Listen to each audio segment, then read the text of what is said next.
तो आज का चैप्टर क्या है? Final accounts. फाइनल अकाउंट में पढ़ने वाले हैं बैलेंस शीट। तो ये एक क्वेश्चन अपने पास है जिससे बैलेंस शीट बनाना है। तो आइए देखते हैं क्या है क्वेश्चन में। निम्न शीर्षों की सहायता से श्री शारदा प्रसाद एंड सन्स का 31 मार्च 2003 का आर्थिक चिट्ठा बनाइए। यहाँ पे कुछ आइटम्स दिए हुए हैं और इनके अमाउंट है, एक्सपेंस है, एसेट्स है। तो इनसे हमें क्या बनाना है? Balance sheet. तो आइए स्टार्ट करते हैं। क्वेश्चन को पढ़ते जाएंगे और बैलेंस शीट को हम बनाते जाएंगे। यहाँ पर हमने लिख दिया बैलेंस शीट एज ऑन 31 मार्च 2003। तो इस साइड आएगा लाइबिलिटीज और इस साइड आएगा एसेट्स। तो लाइबिलिटीज हम स्टार्ट करते हैं कैपिटल से। तो देखते हैं यहाँ पर कैपिटल कितनी है। पूंजी 1,50,000। तो कैपिटल यहाँ पे कितना है? 1,50,000। कैपिटल में क्या किया जाता है? नेट प्रॉफिट को ऐड किया जाता है, ड्रॉइंग्स को माइनस किया जाता है। तो यहाँ पर देखते हैं क्या है नेट प्रॉफिट। आर 32,500, इसको माइनस कर देंगे, लेस कर देंगे। इसके बाद शुद्ध लाभ कितना है? 1,15,100। तो इस शुद्ध लाभ नेट प्रॉफिट को कैपिटल में ऐड कर दिया जाएगा। ऐड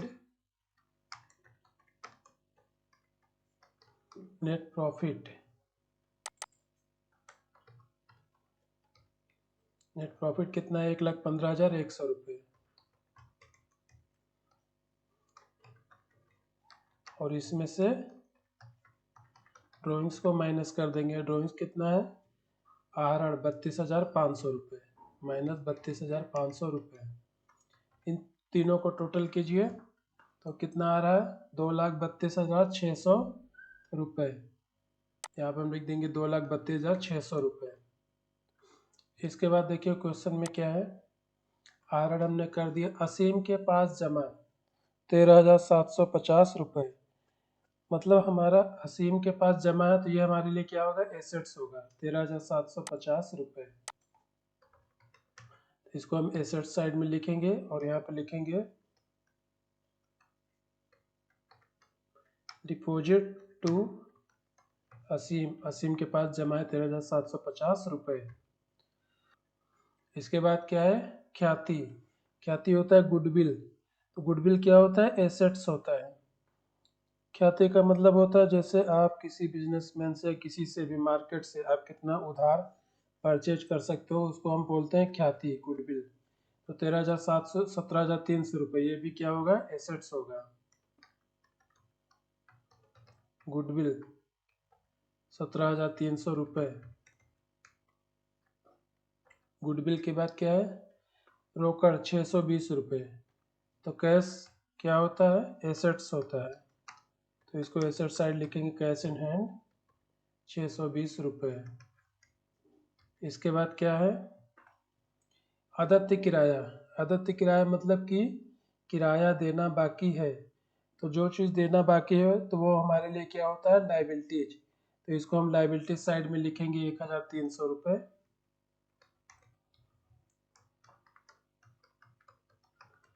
आउटस्टैंडिंग रेंट 1,300 रुपये। आदत्य व्यय हो गया आउटस्टैंडिंग रेंट्स 1,300 रुपये। इसके बाद क्या है? संदिग्ध ऋण प्रावधान। तो इसको क्या करते हैं? डेप्टर्स में से माइनस किया जाएगा। देनदारों पर छूट हेतु प्रावधान। तो इसको भी क्या किया जाएगा? डेप्टर्स में से माइनस कर दिया जाएगा। तो डेप्टर्स कितना है? डेप्टर्स है देनदार 34,000 रुपये। तो डेप्टर्स को हम कहाँ पे लिखेंगे? ये होता है एसेट्स। देनदारों से पैसा हमको लेना है तो ये हमारे लिए क्या होगा? एसेट्स। तो डेप्टर्स हो गया कितना? 34,000 रुपये। अब इसमें से क्या क्या माइनस करना है? इसमें से माइनस करना है संदिग्ध ऋण प्रावधान 3,400 रुपये less bad debts provision minus 3,400 रुपये। और क्या लेस करना है? देनदारों पर छूट हेतु प्रावधान 1,530 रुपये, इसको भी माइनस कर देंगे, लेस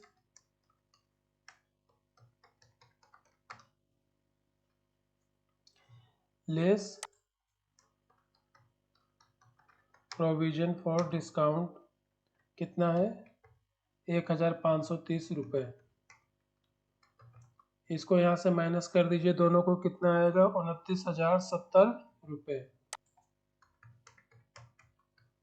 इसके बाद क्या आएगा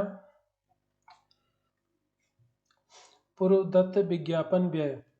पूर्वदत्त विज्ञापन व्यय का मतलब है क्या, ऐसा व्यय जो कि हमने एडवांस में दे दिया। तो एडवांस में यदि हमने कोई एक्सपेंस कर दिया तो हमारे लिए क्या होता है एसेट्स होता है, क्योंकि अब उसे देने का दायित्व हमारे ऊपर नहीं है, हमने एडवांस में दे दिया। तो ये हमारे लिए क्या होगा एसेट्स। इसको हम लिखेंगे प्रीपेड एडवर्टाइजमेंट एक्सपेंसेस 2000 रुपये।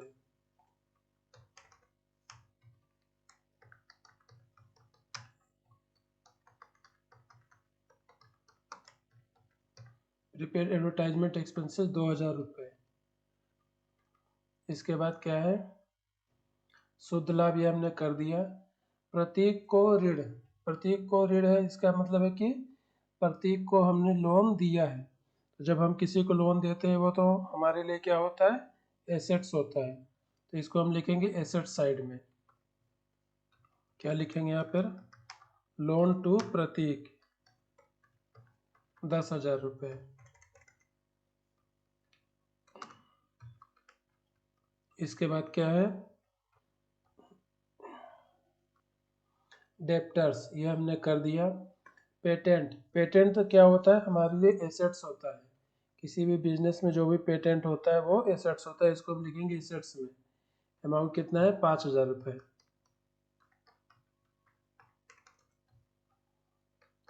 पेटेंट के बाद क्या है पूंजी, पूंजी हमने कर दिया। लेनदार, लेनदार वो होते हैं जो उनको हमें पैसा देना होता है।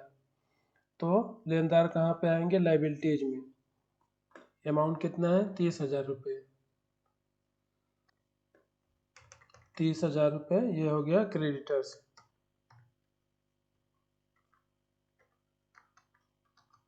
क्रेडिटर्स हो गया 30,000 रुपये लाइबिलिटी साइड में।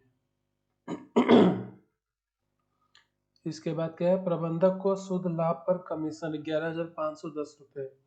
मतलब प्रबंधक को जो कमीशन देना है वो देना बाकी था। तो ये हमारे लिए क्या होगा आउटस्टैंडिंग। तो ये आउटस्टैंडिंग कहाँ पे आएगा लाइबिलिटीज में। जो भी चीज़ देना बाकी होता है वो क्या होता है liabilities. Manager commission outstanding,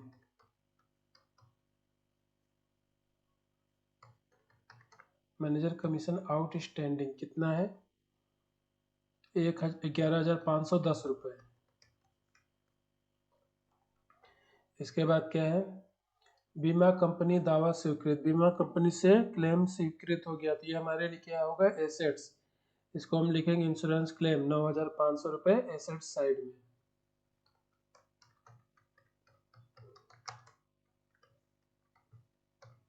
insurance claim 9,500 रुपये। इसके बाद क्या है अंतिम रहतिया और इसके बाद उपार्जित ब्याज। तो उपार्जित ब्याज क्या होता है एक्रूड इंटरेस्ट।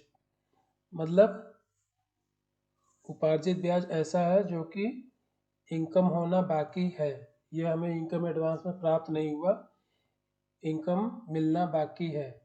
तो जब ब्याज मिलना जो बाकी है तो वो हमारे लिए क्या होगा वो होगा एसेट्स, क्योंकि ये मिलना बाकी है देना बाकी नहीं है। यदि देना बाकी होता है तो हम लिखते हैं लाइबिलिटीज में। ये हमें रिसीव्ड होगा, ब्याज मिलना बाकी है तो ये हमारे लिए क्या होगा एसेट्स होगा। तो इसको हम लिखेंगे एसेट साइड में एक्रूड इंटरेस्ट।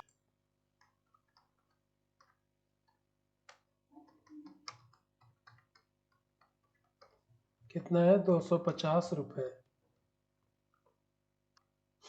इसके बाद एक चीज बचा था अंतिम रहतिया 1,87,920। तो क्लोजिंग स्टॉक कहाँ आता है एसेट्स में। क्लोजिंग स्टॉक कितना 1,87,920 रुपये।